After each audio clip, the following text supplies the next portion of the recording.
नमस्कार। आज हम समाजीकरण के स्तर और उस प्रक्रिया को पढ़ेंगे। समाजीकरण की प्रक्रिया बच्चे के जन्म के बाद से ही आरंभ हो जाती है। मानव शरीर की रचना अन्य प्राणियों से श्रेष्ठ है। उसके पास विकसित मस्तिष्क, केंद्र की जाने वाली दृष्टि, घुमाई जा सकने वाली गर्दन, हाथ की रचना और अंगूठे की विशिष्ट स्थिति आदि के कारण मानव में ही सभ्यता एवं संस्कृति के निर्माण की क्षमता है। उसकी इस विशिष्ट संरचना के कारण ही उसमें सीखने के गुण भी पाए जाते हैं और सामाजिक सीख के द्वारा वह अपने व्यक्तित्व का विकास करता है। सीखने का कार्य केवल समाज में ही संभव है। इसलिए ही पार्सन्स कहते हैं कि बच्चा उस पत्थर के समान है जिसे जन्म के समय सामाजिक तालाब में फेंक दिया जाता है, जिसमें रहकर वह अपना समाजीकरण करता है और समाज का अंग बन जाता है। लुनबर्ग ने इस समाजीकरण को एक सूत्र के द्वारा प्रकट किया है। व्यक्ति इंटू समाज मिलकर सामाजिक व्यवहार होता है और सामाजिक व्यवहार समाजीकरण है। बच्चे का मस्तिष्क इतना कोमल होता है कि उसे किसी भी दिशा में मोड़ा जा सकता है, कोई भी बात सिखाई जा सकती है। विभिन्न समयों में बच्चा विभिन्न प्रकार की बातें सीखता है और ये कार्य परिवार, पड़ोस, मित्र मंडली, स्कूल व दैतिक संस्थाओं द्वारा किया जाता है। बच्चे द्वारा सीखने की अवस्था को मनोवैज्ञानिक पियाजे ने 6 भागों में बांटा है। प्रथम अवस्था में स्तनपान करते समय बच्चा माता के वक्ष स्तनों में सनसनी महसूस करता है। दूसरी अवस्था में बच्चा किसी वस्तु को एक कोण से देखता है और जब वह वस्तु आंखों से ओझल हो जाती है तो वह उसे ढूंढता नहीं है। तीसरी अवस्था में शिशु जो भी देखता है, यदि वह उसकी पहुंच में है तो उसे पकड़ने का प्रयास करता है। वह ज्ञानेंद्रियों जैसे आँख, कान, नाक एवं त्वचा से प्राप्त सूचनाओं को समायोजित करने लगता है। यह अवस्था 3 से 6 माह के बीच की है। और चौथी अवस्था में बच्चा छिपी हुई चीज़ को ढूंढने का प्रयास करता है। यदि कपड़े के नीचे कुछ छिपा दिया जाता है तो वह कपड़े को हटा देगा, किंतु वह स्थान परिवर्तन के क्रम को नहीं समझ पाता। पांचवी अवस्था में वह स्थान परिवर्तन के क्रम को भी समझने लगता है और छठी अवस्था में वह पदार्थ का चित्रण करने लगता है ताकि वह उसकी अनुपस्थिति में भी उसकी कल्पना कर सके। अब बच्चा इस स्थिति में होता है कि वह बाह्य जगत की वस्तुओं को आंतरिकृत कर सकता है और जब बालक बार बार किसी वस्तु को छूता है, देखता है, तो उसके मस्तिष्क में उस वस्तु के चिन्ह अवशेष के रूप में रह जाते हैं और उस वस्तु के सामने आने पर वह उसे पहचान लेता है। इसे ही वस्तु का आंतरिकरण करना कहते हैं। सीखने की यह प्रक्रिया यहीं समाप्त नहीं होती, वरन जीवन पर्यंत चलती है और उसी के द्वारा बच्चे का समाजीकरण भी होता है। फ्रायड ने 7 और जॉनसन ने 4 सोपानों का उल्लेख किया है। इन सोपानों में बच्चे को सामाजिक दायित्व का निर्वाह करना, अन्य व्यक्तियों के समान व्यवहार करना, आत्म का विकास करना एवं व्यक्तित्व का निर्माण करना सिखाया जाता है। यहाँ हम समाजीकरण के विभिन्न स्तरों का सोपानों का उल्लेख करेंगे। सबसे पहले बात हम ले रहे हैं मौखिक अवस्था। गर्भ में भ्रूण गर्म और आरामपूर्वक रहता है। जन्म के समय शिशु प्रथम संकट का सामना करना पड़ता है। उसे सांस लेनी पड़ती है। उसे पेट भरने के लिए काफ़ी श्रम करना पड़ता है। उसे सर्दी, गीलेपन और अन्य असुविधाओं से पीड़ा होती है। वह रोता है, चिल्लाता है। यह समाजीकरण का प्रथम चरण है, जिसमें बच्चा मौखिक रूप से ही दूसरों पर निर्भर रहता है। बच्चा अपने भोजन के समय के बारे में निश्चित अपेक्षाएं बनाने लगता है और वह अपनी देखभाल के लिए संकेत देना सीखता है। शिशु अपना सुख दुख मुंह के माध्यम से ही और मुंह के हाव भाव से ही प्रकट करता है, जैसे रोना, मुस्कुराना। यह उसके मुंह के हाव भाव होते हैं, इसलिए इसे मौखिक अवस्था कहते हैं। इस अवस्था में बच्चा परिवार में सबसे ज़्यादा माँ को ही पहचानता है और पार्सन्स कहते हैं कि परिवार के अन्य सदस्यों के लिए बच्चा एक संपदा से थोड़ा ही अधिक होता है। पिता या परिवार का अन्य सदस्य माता के साथ साथ बालक की देखभाल करने लगे तो भी भूमिका विभेद नहीं होता और माता की ही भूमिका को पहचानता है। इस अवस्था में बच्चा अपने आप को माँ के अत्यंत नज़दीक पाता है, अपने आप को माँ से पृथक नहीं समझता। माता और शिशु मिले भी रहते हैं। इसी स्थिति को फ्रायड ने प्राथमिक परिचय कहा है। इस अवस्था में बच्चा धीरे धीरे भूख पर नियंत्रण करना सीखता है। माँ के पास उसे आनंद की अनुभूति होती है और इस सोपान की अवधि 1-1.5 वर्ष तक की होती है। दूसरी अवस्था है शौच अवस्था। समाजीकरण का दूसरा स्तर विभिन्न प्रकार के परिवारों एवं समाजों में भिन्न भिन्न आयु में आरंभ होता है। अमेरिकन समाज में यह अवस्था पहले वर्ष से आरंभ होकर तीसरे वर्ष में समाप्त हो जाती है और हमारे समाज में ये 1.5-2 वर्ष की आयु से आरंभ होकर 3-4 वर्ष की आयु तक चलती है। इस अवस्था में बच्चे से अपेक्षा की जाती है कि वह अपने आप को थोड़ा बहुत स्वयं संभाले।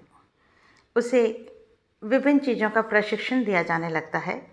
कैसे हाथ साफ करना है, कपड़े मैले नहीं करना है, कहाँ पर टॉयलेट जाना है आदि उसे शिक्षा दी जाती है। इस अवस्था में बच्चा अपनी और अपनी माँ की भूमिका को आंतरिकृत करता है और माँ से प्यार पाता है और उसे प्यार करता भी है। सही व्यवहार करने पर उसे पुरस्कृत किया जाता है, गलत व्यवहार करने पर उसे डांटा जाता है ताकि वह सही और गलत में भेद करना सीख सके। इस अवस्था में माँ की दोहरी भूमिका होती है। एक तरफ वह बच्चे को प्रशिक्षण देती है और दूसरी तरफ वह परिवार के सभी कार्यों में भी भाग लेती है। इस अवस्था में माँ बच्चे के लिए एक साधक नेता होती है, क्योंकि बच्चे की आवश्यकताओं की पूर्ति के लिए वह अभी भी मुख्य रूप से उत्तरदायी होती है। बालक इस प्रणाली में सहयोग और प्यार देकर भावात्मक योगदान देता है। इस अवस्था में बच्चा अपने परिवार व समाज के सामान्य मूल्यों से परिचित होता है, उनके अनुसार आचरण करता है और उसमें अनुकरण की प्रवृत्ति का उदय होता है। इस अवस्था में बच्चा परिवार के अन्य सदस्यों के संपर्क में आता है और उनके व्यवहार से प्रभावित भी होता है। सदस्यों द्वारा क्रोध, स्नेह, विरोध और सहयोग प्रदर्शित करने पर बच्चे में भी तनाव और प्रेम की स्थिति पैदा होती है। इसमें बच्चे के व्यक्तित्व के विविध गुण उत्पन्न होते हैं। समाजीकरण की अवस्था माँ और बच्चा दोनों के लिए असुखकर होती है, क्योंकि प्रशिक्षण देते समय उसे कष्ट उठाते देखकर माँ को आनंद नहीं मिलता। फिर भी उसके अंतिम परिणामों को सोचकर उसे बच्चे को दंड देना होता है। माता की दोहरी भूमिका होने के कारण वह कुछ हद तक बालक को परिवार के अन्य सदस्यों के दबाव से बचा पाती है और अपनी भावात्मक भूमिका निभाती है। इसी अवस्था में बच्चे को भाषा का ज्ञान भी कराया जाता है, उसे चलना फिरना भी आने लगता है और उसके सामाजिक संबंधों का विकास हो जाता है, क्योंकि वह परिवार के अन्य सदस्यों के संपर्क में भी आने लगता है। फिर है एडिपल या तदात्मीकरण अवस्था। यह अवस्था लगभग 4 वर्ष की आयु से आरंभ होकर 12-13 वर्ष की आयु तक चलती है। इस अवस्था में बच्चा पूरे परिवार का सदस्य हो जाता है। इस अवस्था में बच्चा लड़के व लड़की के भेद को समझने लगता है और उसे ज्ञान होने लगता है कि वह लड़का है या लड़की है। उसके लिए न तो माँ ही स्त्री होती है और न ही पिता ही पुरुष, किंतु धीरे धीरे उसे ये पता लगने लगता है ये माँ है और ये पिता है। बालक से ये अपेक्षा की जाती है कि वह अपने लिंग के अनुसार ही व्यवहार को करे। लड़कों को उस व्यवहार के लिए पुरस्कृत किया जाता है जो उनके लिए उचित है और लड़कियों को उस व्यवहार के लिए जो उनके लिए उचित हो। लड़कों को दिए जाने वाले खिलौने लड़कियों के खिलौने से भिन्न होते हैं और बच्चे में जो एक तरह से अपने खेल के या अपने वस्त्र के प्रति भी उसमें ज्ञान होने लगता है कि उसे लिंग के अनुसार ही पहने जाएं। इस आयु में बालक बहुत कुछ सीखने लगता है, उसका अपना व्यक्तित्व का विकास होने लगता है। बालक माँ व पिता के प्रति प्रेम अचेतन रूप से उन्हें इडिपस कॉम्प्लेक्स अर्थात पुत्र को माँ के प्रति प्यार और इलेक्ट्रा कॉम्प्लेक्स पुत्री का पिता के प्रति प्यार की ओर उन्मुख कर देता है। मन के इस अचानक संकट से बचने के लिए अपने स्वतंत्र अस्तित्व की नई मांगों को पूरा करने के लिए बच्चा अपने हमजोलियों के समूह में जाता है। तादात्म्यकरण स्थापना 2 रूपों में होती है। एक सामाजिक भूमिका से तादात्म्यकरण और दूसरा सामाजिक समूह से तादात्म्यकरण। सामाजिक भूमिका से तादात्म्यकरण करने के लिए वह अपनी भूमिका को आंतरिकृत करता है, उससे संबंधित योग्यता को प्राप्त करने का प्रयत्न करता है। उदाहरण के लिए बालक पिता, भाई, संबंधियों तथा परिवार के अन्य सदस्यों की आशाओं के अनुरूप भूमिका निभाता है। जॉनसन के अनुसार बालक अपने समाजीकरण के तीसरे सोपान में 3 प्रकार के तादात्म्य में स्थापित करता है। प्रथम, वो अपने पिता और भाइयों के साथ तादात्म्य में स्थापित करता है। द्वितीय, वो अपने भाई बहनों के साथ, और अंत में वो पूरे परिवार के साथ एक सदस्य के रूप में तादात्म्य में स्थापित करता है। इस प्रकार इस अवस्था में बच्चे में विभेदीकरण की प्रवृत्ति का विकास होता है और वह ये समझने लगता है कि पिता का स्थान माँ से भिन्न है। सफल तादात्म्य में स्थापित करने के लिए जॉनसन ने परिवार में निम्नलिखित परिस्थितियों का होना आवश्यक माना है। लड़के को पिता एवं लड़की को माँ का पूरा स्नेह मिले। बच्चा परिवार या समूह में जिस सदस्य का अपना आदर्श मानता है उसका बच्चे से घनिष्ठ संबंध हो। अन्य महत्वपूर्ण व्यक्ति, विशेष रूप से माता, लड़के को अपने पिता को आदर्श मानने के लिए प्रोत्साहित करे तथा पिता का माँ से सम्मानपूर्वक व्यवहार हो। यह परिस्थितियाँ बच्चे में भावात्मक सुरक्षा उत्पन्न करेगी और उसे कुंठा तथा तनावों से बचाएगी, जो कि सफल समाजीकरण के लिए आवश्यक है। फिर है किशोरावस्था। ये प्राय यौवनारंभ के समय से शुरू होती है। एक ऐसी अवस्था है जिसमें युवा बालक अथवा बालिका अपने माता पिता के नियंत्रण से अधिकाधिक स्वतंत्रता चाहते हैं, विशेष रूप से उनकी अपनी गतिविधियों के संबंध में। इस अवस्था में बालक के शरीर में कुछ स्पष्ट शारीरिक परिवर्तन होने लगते हैं और उन्हें यह अपने लिंग की अलग से पहचान होने लगती है। इसलिए शारीरिक परिवर्तन के कारण किशोर के मन में एक तरफ स्वतंत्रता की कामना तीव्र होती है और दूसरी तरफ वह स्वतंत्रता से भयभीत भी होने लगता है। ये भारी तनाव का काल है, क्योंकि भावी वयस्क को प्राय स्वयं की कई आवश्यक निर्णय लेने होते हैं, जैसे जीवन साथी का चुनाव, अपने व्यवसाय का चुनाव आदि के निर्णय उसे स्वयं ही लेने हों तो उसके सामने दुविधा अवश्य आ जाती है, क्योंकि उसके बाद उसे नई स्थिति के अनुरूप अपने कार्य करने होते हैं और उससे ये अपेक्षा की जाती है कि वह निर्णय करते समय अपनी पारिवारिक परंपराओं, सांस्कृतिक मूल्यों का ध्यान रखे। किशोर पर इस समय नियंत्रण जो उसके मनोभावों के प्रतिकूल होते हैं, अतः वह तनाव का शिकार होना पड़ता है।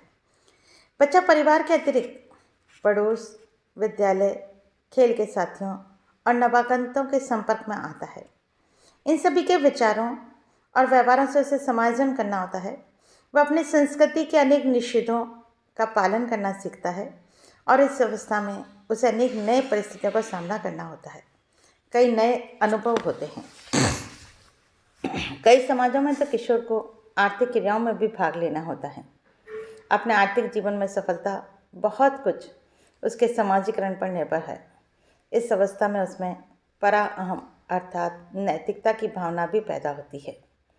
इस प्रकार इस अवस्था में सांस्कृतिक मूल्यों एवं व्यक्तिगत अनुभवों के द्वारा किशोर में आत्मनियंत्रण की क्षमता पैदा होती है।